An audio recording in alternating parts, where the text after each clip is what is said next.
ഐക്യരാഷ്ട്രസഭയുടെ പൊതുസമ്മേളനത്തിൽ Donald Trump നടത്തിയ പ്രസംഗം അന്താരാഷ്ട്ര രാഷ്ട്രീയത്തിൽ വലിയ കോളിളക്കങ്ങൾ സൃഷ്ടിച്ചിരിക്കുകയാണ്. ഗാസയിലെ ബന്ദികളുടെ മോചനം, പലസ്തീൻ രാഷ്ട്ര പദവി, ആഗോള കുടിയേറ്റം, കാലാവസ്ഥാ വ്യതിയാനം തുടങ്ങിയ വിഷയങ്ങളിൽ ട്രംപ് സ്വീകരിച്ച കടുത്ത നിലപാടുകൾ അദ്ദേഹത്തിന്റെ അമേരിക്ക ഫസ്റ്റ് നയത്തിന്റെ പുതിയ രൂപങ്ങൾ വെളിപ്പെടുത്തുന്നതായിരുന്നു.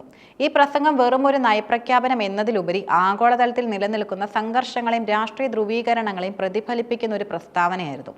ഗാസയിലെ ഹമാസ് ബന്ദികളാക്കിയ ഇസ്രയേലി പൗരന്മാരുടെയും മറ്റുള്ളവരുടെ മോചനമാണ് ട്രംപിന്റെ പ്രസംഗത്തിലെ പ്രധാന വിഷയമായി ഉയർന്നു വന്നത്. ഞങ്ങൾക്ക് 20 ബന്ദികളെയും തിരികെ വേണം, ഞങ്ങൾക്ക് അവരെ ബാച്ചുകളായി വേണ്ട, മൃതദേഹങ്ങളും വേണ്ട എന്ന അദ്ദേഹത്തിന്റെ വാക്കുകൾ ബന്ദികളുടെ കുടുംബങ്ങളുടെ വേദനയും ട്രംപിന്റെ നിലപാടിന്റെ കർക്കശത്തെയും വ്യക്തമാക്കുന്നു. ബന്ദികളുടെ മോചനമില്ലാതെ ഗാസയിൽ സമാധാനം അസാധ്യമാണെന്ന് ട്രംപ് ഊന്നി പറഞ്ഞു. ഹമാസിന്റെ മോചനദ്രവ്യ ആവശ്യങ്ങൾക്ക് വഴങ്ങുന്നത് തെറ്റായ സന്ദേശം നൽകുമെന്നും അതിനാൽ സമാധാനം ആഗ്രഹിക്കുന്നവർ ഏകകണ്ഠമായി ബന്ദികളുടെ മോചനം ആവശ്യപ്പെടണമെന്നും അദ്ദേഹം ആഹ്വാനം ചെയ്തു. ഈ നിലപാട് ഇസ്രായേൽ സർക്കാരിന്റെ നിലപാടിന് പൂർണ്ണ പിന്തുണ നൽകുന്നതാണ്. ഇസ്രായേൽ പ്രധാനമന്ത്രി ബെഞ്ചമിൻ നെതന്യാഹുവും സമാനമായ രീതിയിൽ ബന്ദികളുടെ മോചനം സമാധാന ചർച്ചകളുടെ മുൻ ഉപാധിയായി ഉയർത്തിക്കാട്ടുന്നുണ്ട്. എന്നാൽ ഈ നിലപാടിനെ ഹമാസ് തള്ളിക്കളയുകയാണ് പതിവ്.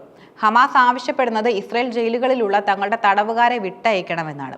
ഈ സാഹചര്യത്തിൽ ട്രംപിന്റെ പ്രസംഗം ഇസ്രായേലിന് കൂടുതൽ ധൈര്യവും അന്താരാഷ്ട്ര പിന്തുണയും നൽകാൻ ലക്ഷ്യമിട്ടുള്ളതാണ്. ബന്ദി പ്രശ്നം ഒരു നയതന്ത്രപരമായ വിഷയമാണെന്നതിലുപരി മാനുഷിക പ്രശ്നമായി ഉയർത്തിക്കാട്ടിക്കൊണ്ട് ഹമാസിനെ സമ്മർദ്ദത്തിലാക്കാനുള്ള ശ്രമം കൂടിയാണിത്. പലസ്തീൻ രാഷ്ട്രപദവി ഏകപക്ഷീയമായി അംഗീകരിക്കാനുള്ള നീക്കങ്ങളെ ട്രംപ് ശക്തമായി എതിർത്തു. ഈ സംഘടനയിലെ ചിലർ പലസ്തീൻ രാഷ്ട്രത്തെ ഏകപക്ഷീയമായി അംഗീകരിക്കാൻ ശ്രമിക്കുന്നുണ്ട്. ഹമാസ് ഭീകരർ അവരുടെ അതിക്രമങ്ങൾക്ക് ലഭിക്കുന്ന പ്രതിഫലം വളരെ വലുതായിരിക്കുമെന്നും അദ്ദേഹം പറഞ്ഞു. പലസ്തീൻ രാഷ്ട്രം രൂപീകരിക്കുന്നത് ഹമാസ് പോലുള്ള ഭീകര സംഘടനകൾക്ക് അവരുടെ ആക്രമണങ്ങളെ നിയമവിധേയമാക്കാനുള്ള അവസരം നൽകുമെന്നാണ് ട്രംപിന്റെ വാദം. ട്രംപിന്റെ ഈ നിലപാട് 2 രാഷ്ട്രങ്ങൾ എന്ന പരിഹാര മാർഗത്തെ അംഗീകരിക്കുന്നു പല ലോക രാജ്യങ്ങളുടെയും നിലപാടിൽ നിന്നും തികച്ചും വ്യത്യസ്തമാണ്. കഴിഞ്ഞ കുറച്ച് മാസങ്ങളായി നോർവേ, സ്പെയിൻ, അയർലൻഡ് തുടങ്ങിയ രാജ്യങ്ങൾ പലസ്തീൻ ഒരു സ്വതന്ത്ര രാഷ്ട്രമായി ഔദ്യോഗികമായി അംഗീകരിച്ചിരുന്നു.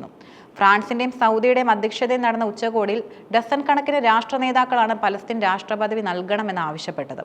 ഈ ആഗോള പ്രവണതയ്ക്ക് വിരുദ്ധമായി ട്രംപ് ഇസ്രായേലിന് പരസ്യമായി പിന്തുണ പ്രഖ്യാപിച്ചുകൊണ്ട് മധ്യേഷ്യൻ രാഷ്ട്രീയത്തിൽ താൻ മുമ്പും സ്വീകരിച്ചിരുന്ന നിലപാടുകൾക്ക് മാറ്റമില്ലെന്നും വ്യക്തമാക്കി.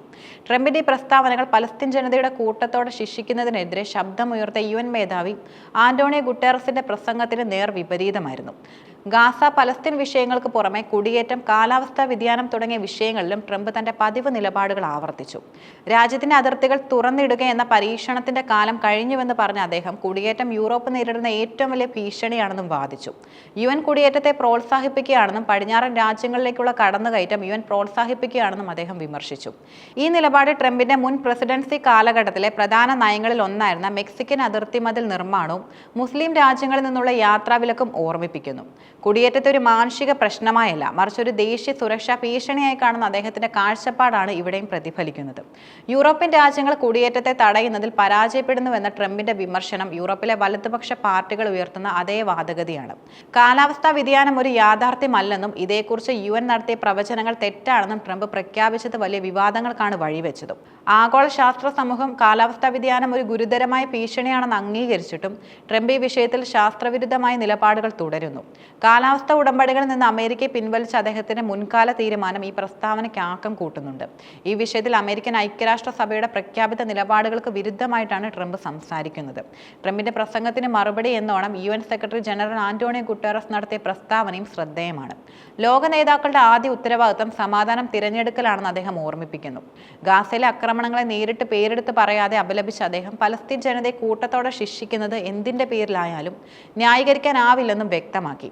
ഗുട്ടേറസിന്റെ വാക്കുകൾ ലോകരാഷ്ട്രങ്ങൾ തമ്മിലുള്ള ഭിന്നതയും മാനുഷിക മൂല്യങ്ങളെക്കുറിച്ചുള്ള വ്യത്യസ്ത കാഴ്ചപ്പാടുകളെയും സൂചിപ്പിക്കുന്നു. ട്രംപ് ഉൾപ്പെടെയുള്ള നേതാക്കൾ പലപ്പോഴും സ്വന്തം രാജ്യത്തിന്റെ രാഷ്ട്രീയ താൽപര്യങ്ങൾക്ക് മുൻഗണന നൽകുമ്പോൾ ഗുട്ടേറസ് ആഗോള സമാധാനത്തെയും മാനുഷിക അവകാശങ്ങളെയും ഉയർത്തിപ്പിടിക്കാനാണ് ശ്രമിക്കുന്നത്.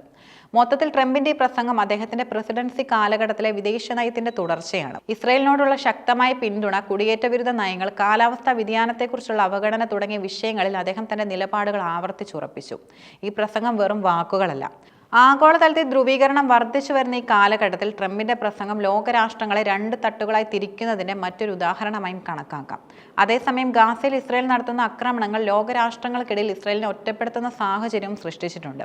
പലസ്തീൻ ജനതയ്ക്കെതിരെ നടക്കുന്ന കൂട്ടക്കുരുതിയിൽ പ്രതിഷേധിച്ച് ദക്ഷിണാഫ്രിക്ക, ബ്രസീൽ, മെക്സിക്കോ തുടങ്ങിയ രാജ്യങ്ങൾ ഇസ്രായേലിനെതിരെ അന്താരാഷ്ട്ര നീതിന്യായ കോടതിയിൽ കേസ് ഫയൽ ചെയ്യുകയുണ്ടായി.